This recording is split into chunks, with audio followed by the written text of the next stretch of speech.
तो सारे भैया ने भाई मेरी राम राम, मैं Jagdeep Sharma step up sir YouTube channel पर आपका स्वागत करता हूं। भाई बाड़ा की वीडियो है स्पेशल।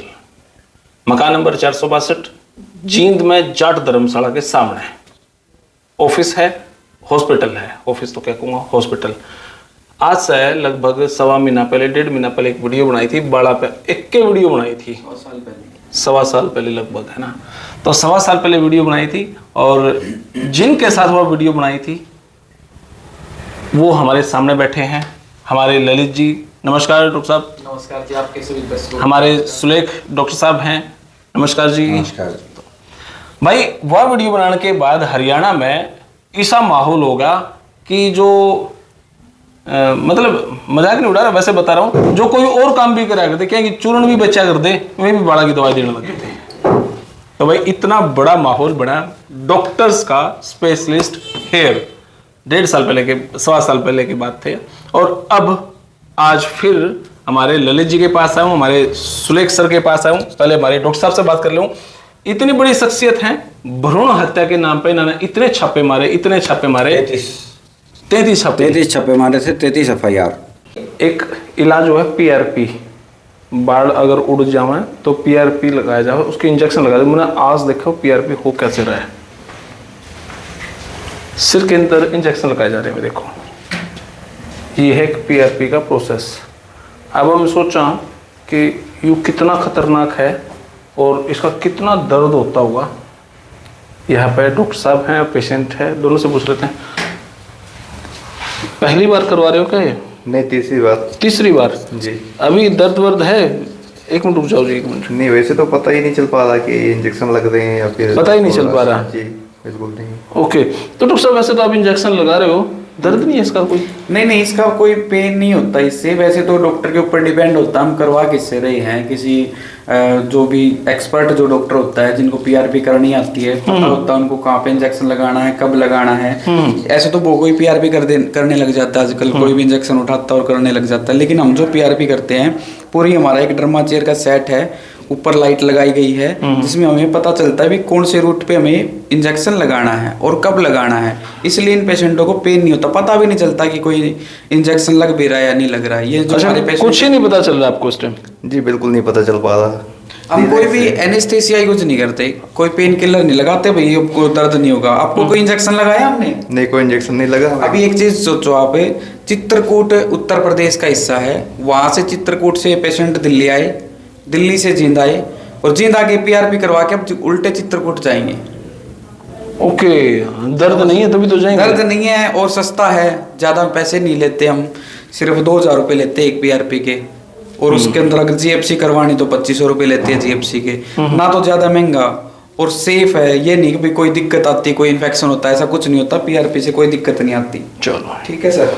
देखो भाई, ये है PRP का एक प्रोसीजर और ये बड़ी बड़ी मशीन रखी है यहाँ पे और ये PRP होने लग रही है।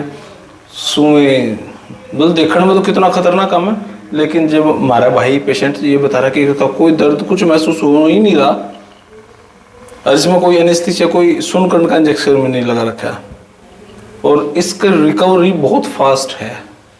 जब यूँ पता चला इनके बाल नहीं थे और अब बाल आ रहे हैं, तो अब इसके इंजेक्शन के बाद इस रिजल्ट, इस ऑपरेशन को या जो भी है थेरेपी, इसके बाद इनका रिजल्ट और फास्ट होगा।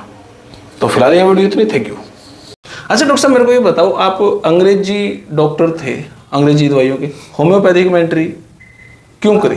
वो इसलिए हुआ कि मैं अंग्रेजी दवाइयाँ जो हैं वो बीमारी को सिर्फ दबा के ठीक कर देती हैं कुछ टाइम के लिए।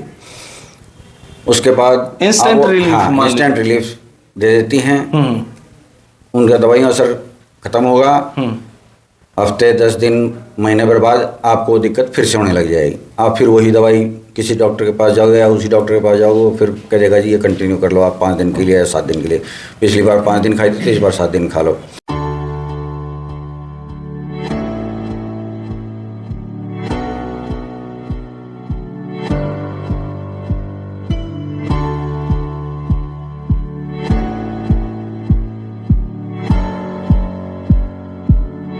डॉक्टर के पास चक्कर काटते रहो। होम्योपैथिक में फिर क्या लगा आपने?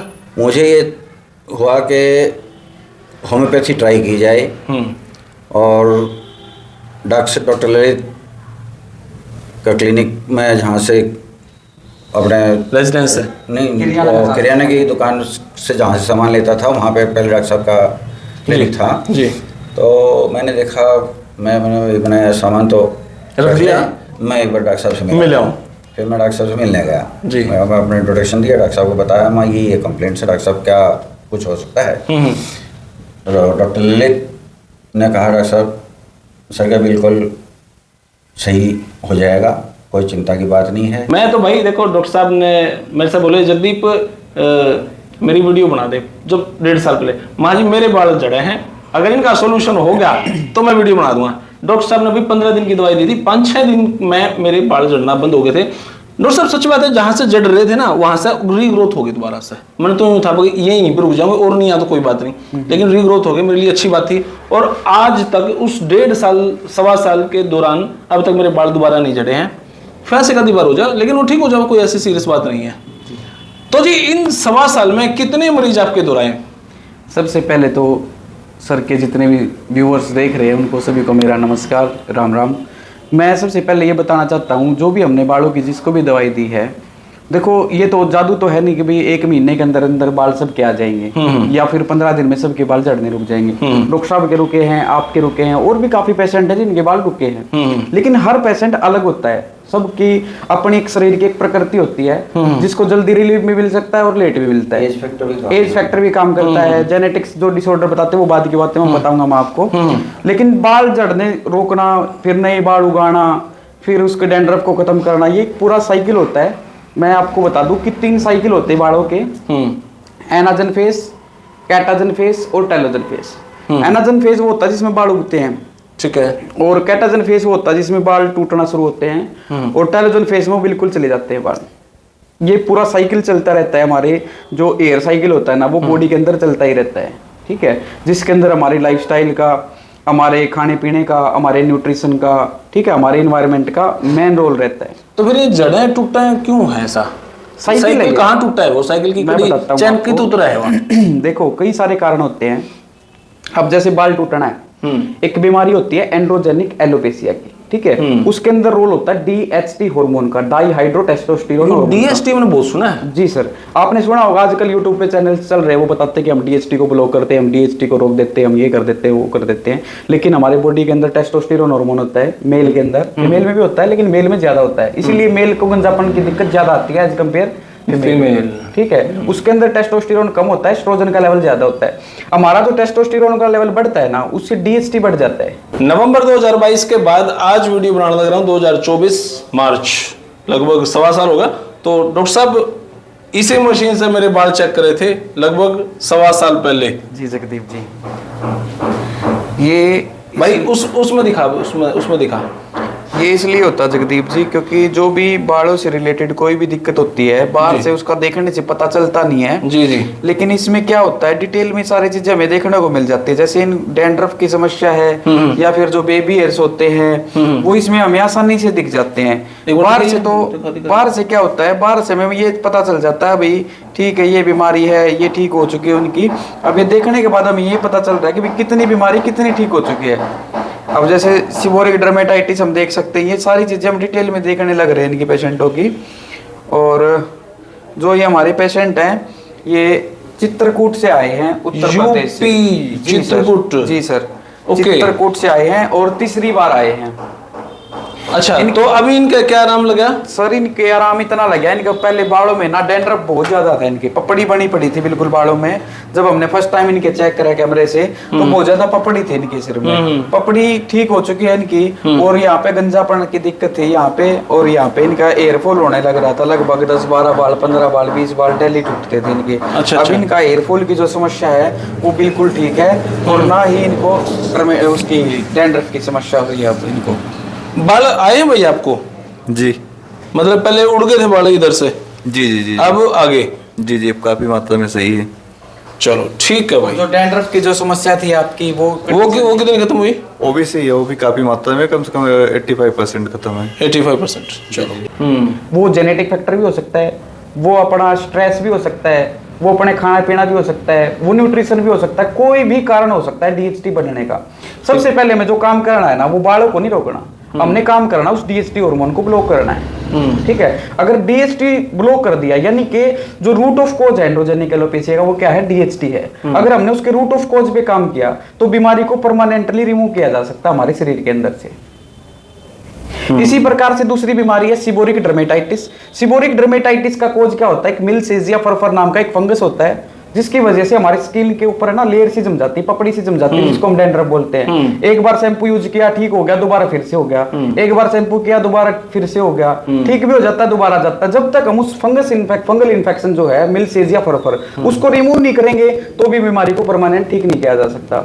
तीसरी बीमारी है टेलोजन इफ्यूम की दिक्कत है। आजकल जो फीमेल है उसके अंदर आयरन की कमी है, कैल्शियम की कमी है, विटामिन डी की कमी है, और आप बोल रहे हो किसी डॉक्टर के पास जाके मेरे को तेल दे दो, मेरे को शैम्पू दे दो। मार्केट में भी बहुत सारे तेल हैं, शैम्पू हैं, बहुत सारी चीजें हैं, लेकिन जब तक हम उसकी आयरन की कमी को पूरा नहीं करेंगे, उसकी विटामिन डी की कमी को पूरा नहीं करेंगे, कैल्शियम को पूरा नहीं करेंगे, मेरे को तो समझ में नहीं आता वो पेशेंट कैसे ठीक हो जाएगा, वो डॉक्टर कैसे ठीक कर देगा उनको। अब यूट्यूब पे देखते हैं, हम सोशल मीडिया पे देखते हैं, ढेरों सारे तेल, शैम्पू, ढेरों सारे आ रखे हैं, लेकिन अगर आयरन की कमी है, डायबिटीज है पेशेंट को, विटामिन डी की कमी है, तो तेल शैम्पू ठीक करेंगे? शैम्पू कैसे ठीक करेगा? न्यूट्रिशन की कमी न्यूट्रिशन से पूरी होती है, तेल से पूरी नहीं होती। तेल तो एक सुंदरता का पार्ट जरूर हो सकता है। अब बोल दिया बादाम का तेल है, बादाम का तेल लगा लो। मैं तो ये कहता हूं बादाम को खा लो, बादाम को खा लो, बादाम खाओगे तो जल्दी ठीक होगे, बादाम के तेल से आप ठीक नहीं हो सकते। कुछ टाइम के लिए आपको रिलीफ मिल जाएगा, लेकिन दोबारा की समस्या खान पीन से तो ठीक हो सकता, खान पीन से खराब हो सकता है। बिल्कुल है सर। तो तेल शैम्पू नहीं है? नहीं, देखो मैंने पहले भी बताया था, लास्ट वीडियो में बताया था, बालों का झड़ना एक इंडिकेटर है कि आपके शरीर में न्यूट्रिशन की कमी है, आपके शरीर में स्ट्रेस है, आपके शरीर में किसी चीज की कमी है, उसको पूरा करो, तभी तो बालों को रोका जाएगा ना। सही बात है, बिल्कुल बिल्कुल। और जब तक हम रूट ऑफ कॉज पे काम नहीं करेंगे, बीमारी का कारण क्या है, बीमारी के कारण को ठीक कैसे करना है, तो हम बीमारी को ठीक कर ही नहीं सकते। चढ़ा पड़ दिया डॉक्टर साहब। देखो भाई, वैसे तो तेल शैम्पू सारे खरीदे बेचे हैं, लेकिन इन्होंने सीधा यूं कह दिया कि भाई तेल शैम्पू तो आपके बाल झड़ने बंद हो जाए, इजंट पॉसिबल, ऐसा मुमकिन नहीं है। मुमकिन नहीं है सर। तो फिर क्या करा? ये बाल जड़े हैं। अच्छा, एक यो मैं आपसे बात पूछूंगा, पहले ये बताओ, जो जेनेटिकली है, जिसका दादे के बाल उड़ रहे, बाबू के बाल उड़ रहे, वो छोरे के उड़ेंगे कंपलसरी है या वो ठीक भी हो उसका है? नहीं, देखो अगर मान कर चलो डॉक्टर साहब हैं जी, मेरे पास आए 60 की एज में आई मेरे पास और बोल रहे हैं मेरे को जेनेटिक डिसऑर्डर था, मैं ठीक नहीं कर सकता, मैं सीधा बोल देता हूँ। कोई पेशेंट आता है, बुरा भी मानते मेरे से पेशेंट कि डॉक्टर साहब आपने इतनी दूर से हम लोग आए, आपने बोल दिया बाल नहीं आ सकते। बिल्कुल, जो प्लेन हो चुका है, जिसकी एज 60 हो चुकी है या 50 हो सकती है, उसके बाल आ ही नहीं सकते। अगर मेरे पास कोई पेशेंट 30, 35, 40, 45 की एज तक आ जाए, अगर आ जाता है, चाहे वो जेनेटिक भी क्यों ना हो, मैं उसको ठीक करूंगा। ओके, मतलब या कोई कंपलसरी नहीं कि वो गुंजाइश होगा? नहीं, ऐसा कंपलसरी नहीं है। ये पहले वाली बात है कि वही जेनेटिक है, इसके पिताजी को था, दादाजी को था, ऐसा नहीं है। उस पेशेंट को भी ठीक किया जा सकता है अगर टाइम से अगर वो उस चीज को संभाल लेता है तो। मतलब 45 साल तक गुंजाइश है उसके ठीक होने की? बिल्कुल गुंजाइश है सर। लेकिन बहुत सारे बच्चे जो 10, 12, 15 साल, उनके दौड़े बाल आ जाए। जी सर, बिल्कुल, आपने बहुत अच्छा सवाल किया। बाल टूटेंगे, झड़ेंगे? बिल्कुल सर, बिल्कुल। देखो मैं बताता हूँ बाल सफेद होते क्यों है। पहले तो कारण देखो, एक कंपोनेंट होता है हमारी ब्लड के अंदर मिलेनिन के नाम से, डॉक्टर साहब, मिलेनिन कंपोनेंट होता है। मिलेनिन कंपोनेंट जब कम हो जाता है या फिर आयरन कम हो जाता है, दोनों कंपोनेंट कम हो गए, जिससे क्या होगा, जो एयर की जो शाफ्ट होती है ना, जो एयर की एक तो रूट होती है, एक शाफ्ट होती है, वो जो रूट है ना, वहीं से वो व्हाइट होना स्टार्ट हो जाता है, क्योंकि मिलेनिन की कमी होगी उसके अंदर। अब किसी डॉक्टर के पास गए, उन्होंने कोई तेल लिख दिया जिससे आपके बाल काले हो जाएंगे, ठीक है, या फिर जो बाल व्हाइट हुआ है वो होता है ऑक्सीजन की डेफिशिएंसी की वजह से। आपने सुना भी इसके व्हाइट हो गए तो इसको नजला मिलेगा, नजले वाले पेशेंट बोलते हैं ना। एक्चुअल में वो क्या होता है, ऑक्सीजन की डेफिशिएंसी की वजह से वो रूट और वो शाफ्ट व्हाइट हो जाता है। अब हमें काम क्या करना, हमें काम करना उसके मिलेनिन कंपोनेंट को बढ़ाने का। उसका रूट ऑफ कॉज क्या है, मिलेनिन है। अगर हम उसके मिलेनिन कंपोनेंट को बढ़ाएंगे नहीं तो वो बाल काला हो ही नहीं सकता, ये मैं गारंटी के साथ कह सकता हूं। और ये कोई 10 दिन का, 5 दिन का, 1 महीने का प्रोसेस नहीं है। आपको पेशेंस रखना पड़ेगा। 4 महीने भी लग सकते हैं और 5 महीने भी लग सकते हैं और 6 महीने भी लग सकते हैं। रेगुलर ट्रीटमेंट लेना पड़ेगा, उसके साथ में जो परहेज वो परहेज लेने पड़ेगा। रेगुलर कोई ट्रीटमेंट ले लेगा, लेकिन जिसका मान लो 200 बाल दौड़े हैं सपोज करा, और उसने आपसे दवाई लेने लग गया, 200 में से कम से कम 20-30% 2-3 महीने रिजल्ट तो दिखा उसको। बिल्कुल रिजल्ट देखेगा सर, रिजल्ट का उसका 1 महीने के बाद दिख जाएगा। हाँ, रिजल्ट अगला फिर तो पॉजिटिव हो जाएगा भाई। हाँ, ऐसा तो नहीं कि 6 महीने तक दवाई खाता रहे रिजल्ट भी ना दिखाए। आपको एक छोटा सा एक डॉक्टर, या तो आप उसको मना कर दो, तू ठीक नहीं होगा, ये दौड़े वाला है। आप बिल्कुल जायज कह रहे हो। देखो, doctor dresses the wound and nature heal it. Doctor क्या करता है, घाव पे सिर्फ पट्टी करता है, ठीक है, ठीक है, लेकिन जो उसकी प्रकृति होती है ना, वो उसको ठीक करने का काम करती है। अगर उसके शरीर के अंदर इतनी ताकत है, वो जल्दी दवाई को एक्सेप्ट कर ले, तो दवाई जल्दी ही काम करती है। अगर उसके शरीर के अंदर ताकत कम है, तो दवाई धीरे धीरे काम करती है। ऐसा नहीं कि होम्योपैथिक धीरे धीरे काम करती है, हर केस में नहीं होता ऐसा। अब कोई लंबी बीमारी है, ऑपरेशन बोल दिया किसी डॉक्टर ने, ठीक है, और उसमें टाइम लग जाता है। ऑपरेशन तो वो बचा देगी होम्योपैथिक, लेकिन उसका टाइम हमें पेशेंस रखना पड़ेगा। सबसे बड़ी चीज है पेशेंस रख के अगर कोई दवाई लेता है, परहेज करके दवाई लेता है और फेथ करके दवाई लेता है, फेथ सबसे बड़ा काम करता है इसके अंदर। आपका अगर आपको होम्योपैथिक में फेथ नहीं है ना, विश्वास नहीं कि भी ठीक भी करेगा, तो आपको होम्योपैथिक दवाई लेने का भी कोई फायदा नहीं है। सबसे पहले आप किसी डॉक्टर के पास भी जा रहे हो, जरूरी नहीं कि मेरे पास ही आ रहे हो, आप दूसरे डॉक्टर के पास भी जा रहे हो ना, तो उस डॉक्टर में आपको फेथ करना पड़ेगा, ठीक है। उस डॉक्टर पे जो परहेज वो बताए वो करना पड़ेगा, जो लाइफस्टाइल में चेंज बताए वो करना पड़ेगा, जो एक्सरसाइज बताए वो करना पड़ेगा। अकेली दवाइयां काम नहीं करती, जितनी सारी चीजें इकट्ठी होकर जो काम करती है ना, तो वो बीमारी को जल्दी ठीक करने का काम करती है। देखो भाई, कितनी मजेदार बात होने लग रही है, सच में दिल खुश हुआ है भाई हम जब किसी से वीडियो बनाने लग रहे हैं और वहां पे आपके मन मुताबिक सवाल हो और आपको सवाल के जो जवाब मिले हैं और संतुष्टिपूर्ण। जितने मेरे 22 वीडियो ने देखा है ना, जो मेरे पास अंदाजा सा है 10,000 मरीज तो आपके पास आए हैं। जी सर, मेरे 1.25 साल हाँ में जी 10,000 से ऊपर मेरे 10,000 मरीज आए हैं। जी सर। आज भी मेरे पास डेली में 1-2 फोन तो आ गई है आपको लेकर, और बहुत सारे तो ऐसे फोन आए, जगदीप भाई तेरी वीडियो देखा, तेरे पे विश्वास है, तुमसे दवाई ले लाके। एक स्पेशल आप हैं जिनको मैं रिकमेंड करूं भाई, हाँ उनके दौरे जा सके, क्योंकि आपसे मैं दवाई ले चुका हूं। जी जी सर। तो 10,000 में से मेरे ख्याल से उलाने वाला तो मेरे पास तो कोई फोन आया नहीं है आपके। देखो, जी मेरा इलाज हुआ नहीं। जी जी, मैं आपको एक बताऊं, देखो पेशेंट तो मेरे पास पहले भी थे जी, लेकिन जब आपने वीडियो बनाई तो इंडिया में ऐसा कोई डिस्ट्रिक्ट नहीं जहाँ पे हमारी मेडिसिन ना गई हो। स्टेट नहीं, डिस्ट्रिक्ट नहीं, कोई गांव नहीं, ऐसा कोई स्टेट नहीं है, ऐसा कोई डिस्ट्रिक्ट नहीं है, और ऐसा मतलब नहीं है कि भाई इंडिया में हमारी मेडिसिन नहीं गई है। राजस्थान, दिल्ली, आपका उत्तर प्रदेश, बिहार, तेलंगाना, साउथ भी, ईस्ट भी, वेस्ट भी, नॉर्थ भी, सारा का सारा कवर हुआ है। और लगभग 20 देशों में मेडिसिन हमारी गई है, यूएसए है, कनाडा है, कुवैत है, हर जगह पे हमारी मेडिसिन गई है। और देखो, जो पेशेंट ठीक होता है उसको फेथ हो गया भाई, मेरी तो वहां से दवाइयों का इलाज चल रहा था, वहां से मैं ठीक हो गया, उसके बाद वो रिकमेंड करता दूसरे पेशेंट को, उसने दूसरे को बता दिया, उसने दूसरे को बता दिया, उसने दूसरों से बता दिया, ऐसे करते करते लोग ठीक होंगे तो हमारे पास आएंगे, हमारे पास आएंगे तो हमारा काम बढ़ेगा। तो लगभग 10,000 मरीज जी सर, 10,000 पेशेंट हमारे बिल्कुल विजिट करके होंगे ना? बिल्कुल विजिट करके सर, 10,000 पेशेंट। देखो भाई, 10,000 पेशेंट के बाद विजिट करने के बाद आज हालात ये हैं, पूरे हरियाणा में अगर कोई जिक्र करे कि बड़ा का डॉक्टर कौन है, तो वो है Lalit doctor, Ayushman homeopathic clinic. और अब 462 मकान नंबर, जाट धर्मशाला, जींद अर्बन स्टेट में जाट धर्मशाला है, उसके सामने ये मकान है। यहाँ पे आओ, आपने अगर दिखाना है तो। सच बात है, हमारे तो खैर तो बाड़ा पे दवाई की वीडियो है, यहाँ पे तो एक फ्लैक्स हुआ करता, और बीमारी भी थी जिनकी हमारी पूरी फैमिली यहाँ पे दवाई लेना हुआ है। कोई खांसी जुकाम बुखार किसी कुछ भी हो जाए, एक तो हमारा पड़ोस है, दूसरा विश्वास है भाई चलो ललित दौरे लिया, क्यों यहाँ पे दवाई लेना है किसी भी बीमारी को लेकर।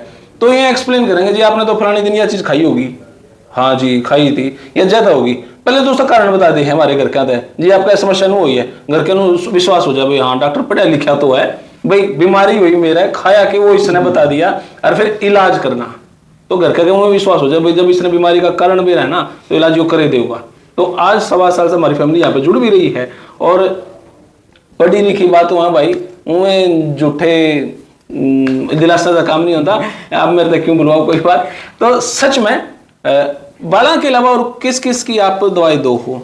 देखो जब तो फ्लैक्स थे मैंने 2-4 बीमारी बताई। देखो ज्यादातर जो हमारा जो काम है वो बालों का है, स्किन का है और सेक्सुअल प्रॉब्लम का है। 3-4 चीजों पे हमारा काम होता है। लेकिन हमारे अगर देख के जा गैदरिंग पेशेंट की तो बालों की ज्यादा होती है। दिल्ली के लगभग 30 से 40 पेशेंट की ओपीडी हमारे पास दिल्ली होती है। पूरा हम चेक करते हैं बालों को, ठीक है, उसके अंदर दिक्कत क्या। एक दूसरी चीज बताता हूँ आपको, एक छोटी सी चीज है। मान लो किसी की लाइफ में स्ट्रेस आया, स्ट्रेस आ गया, स्ट्रेस आने के बाद उसके शरीर के अंदर बीमारी होनी स्टार्ट होगी। देखो बीपी है, शुगर है और थायराइड है, ये किसी खाने पीने से नहीं होता। डॉक्टर के पास गए, आपको तो शुगर है, मीठा बंद है, आपको तो बीपी की दिक्कत, आपका घी तेल बंद है। अगर आपने ये चीज खानी है ना तो आप खा सकते हो, लेकिन उसकी कंपेयर में आपको उसी लेवल की एक्सरसाइज करनी पड़ेगी। अगर आपने थोड़ा सा घी खाया तो 5 किलोमीटर चलना पड़ेगा, अगर आपने मीठा खाया तो एक्सरसाइज करके 5 किलोमीटर चल के आपने एक्सरसाइज करनी पड़ेगी, जिससे आपने वो चीज जो आपने खाई है ना वो डाइजेस्ट हो। आपकी लाइफस्टाइल की ही बीमारियां हैं सारी। ये बाल झड़ रहे हैं, ठीक है, ये बाल झड़ रहे हैं तो उसके अंदर किसी न किसी चीज की तो कमी मिलेगी। विटामिन डी की मिलेगी, विटामिन B12 की मिलेगी, कैल्शियम की मिलेगी, आयरन की मिलेगी, फेरेटिन की मिलेगी, बायोटिन की मिलेगी, कोलेजन पेप्टाइड्स हो सकता है, एमिनो एसिड्स हो सकता है। किसी भी चीज की कमी को पूरा करने के लिए क्या करना पड़ेगा, उसकी मेडिसिन लेनी पड़ेगी। कमी को पूरा करेंगे तभी तो बीमारी से ठीक हो पाएंगे हम। जब तक हम रूट ऑफ कॉज पे काम नहीं करेंगे ना तो बीमारी ठीक हो ही नहीं सकती। रूट ऑफ कॉज को रिमूव करो, बीमारी को ऑटोमेटिकली ठीक किया जा सकता है। सिम्टम्स को ठीक मत करो, रूट ऑफ कॉज को ठीक करो, सिम्टम्स भी जाएंगे और बीमारी भी ठीक होगी। आमतौर पे बाल उड़ने का मुख्य कारण क्या है? जो पेशेंट देखते हो तो वो उसने परहेज करके ठीक कर ले, शायद ना आने की जरूरत पड़े, एक आधा कोई बता दो। देखो, अगर आमतौर पे हम बात करते हैं, पानी की कंजप्शन जो है ना वो लोग कम पी रहे हैं, पानी कम पी रहे हैं, धूप में कम बैठ रहे हैं, एक्सरसाइज कम कर रहे हैं। शीर्षासन कोई नहीं करता होगा मेरे ख्याल से, कोई नहीं करता है ना। शीर्षासन नहीं करेंगे तो ब्लड सर्कुलेशन कम होगा। कोडी डिग शीर्षासन मजाक करूं भाई। डॉक्टर साहब आपका बहुत बहुत शुक्रिया। कोई और नई अपडेट हो तो आप बताना चाहें तो बता सकते हैं। हमारी अपडेट ये है, आयुष्मान होम्योपैथी क्लिनिक पे अब BMS डॉक्टर भी हैं, MBBS डॉक्टर भी हैं, होम्योपैथिक डॉक्टर भी हैं, एक्यूपंक्चर का भी काम है और हाइड्रोफेशियल भी है, PRP भी है, GFC भी है, पंचकर्मा भी है, काफी सारा इकट्ठा कर रखा है अभी फिलहाल में। लेकिन हमारा जो ज्यादातर जो काम है वो बालों पे ही है। बालों में तो विश्वास हो रहा है, आप इतना पूरा ले रहे हो, ब्रोटा हाई बालों का। सही बात है। देखो सर, मैं अलग से कुछ नहीं लेता, मेरा तो काम ही क्या है। आपने डाई वाई कर रखे बाल? नहीं, डाई नहीं कर रखे सर। नेचुरल है सर, ये नेचुरल है सर। ये कुंजला भाई रे ये नेचुरल है सर। देखो, मेरा खाने पीने में जो डाइट होती है ना जी, मैं डाइट पे विशेष ध्यान रखता हूँ। दिल्ली में शीर्षासन करता हूँ, दिल्ली में एक्सरसाइज करता हूँ, खाने पीने का मैं बिल्कुल ध्यान रखता हूँ भाई क्या चीज खानी। देखो, अगर हम पेट को डस्टबिन बना लेंगे ना, बर्गर खा ली, मोमोज खा ली, फिर पास्ता खा लिया, फिर मैगी खा ली, फिर ये खा लिया। अब तो पेरेंट्स भी कहते हैं बर्गर खा ले बेटा, ये खा ले। देखो, अगर आप ये चीजें खाओगे ना तो आपका पेट एक डस्टबिन बन के रह जाएगा, वहां पे कोई न्यूट्रिशन ऐसा नहीं होगा। चलो फिर डाइजेस्ट होगा, गलती शरीर में कोई काम आएगा। अगर गलती से किसी ने खा लिया तो क्या करें? उल्टी तो क्या करेगा वो, घूमे और पैदल? नहीं, अगर आप कुछ भी खा रहे हो, अगर आप 5 रोटी खा रहे हो ना, 5 रोटी जितना अपना एक्सरसाइज करनी पड़ेगी। अपने हरियाणा के अंदर में तो सबसे ज्यादा खुशी इस बात की है, जो युवा है ना, अब वो सपाटे का जो दौर चल रहा है ना हमारे हरियाणा में, सबसे ज्यादा खुशी मेरे को हो रही है कि जो युवा है नशे की लत से बाहर आके सपाटे के दौर में चल रहे हैं। हमारे हरियाणा के कई स्टार हैं जो सपाटे के लिए बोलते हैं। मैं तो खुश हूँ यार, एक्सरसाइज पे आप विशेष ध्यान दे रहे हो। तो उनके जो एक्सरसाइज का जो तरीका है, सोशल मीडिया पे बताने का जो तरीका है, मैं उनसे बहुत ज्यादा खुश हूँ। मैं तो ये कहता हूँ मेरे जितने भाई हैं, 4-5 जो भाई हैं, वो ऐसे ही हमारे जो युवाओं को प्रेरित करते रहेंगे ना तो उनके शरीर के अंदर जान बनी रहेगी। अगर शरीर के अंदर जान है ना तो बाल भी ठीक रहेंगे, आंख भी ठीक रहेगी, हृदय भी ठीक रहेगा, घर भी ठीक रहेगा और घर भी ठीक रहेगा, समाज भी ठीक रहेगा। सही बात है, ठीक है ना। तो इन्हीं बातों के साथ आपसे भी दर्शकों का मेरा नमस्कार। तो भाई ये वीडियो आपने किसी लगी कमेंट बॉक्स में राय दे। तब तक के लिए धन्यवाद। सच बताऊं, बाड़ा के बहुत शानदार लोग हैं। धन्यवाद। जय हिंद, बात माता की जय। थैंक यू भाई।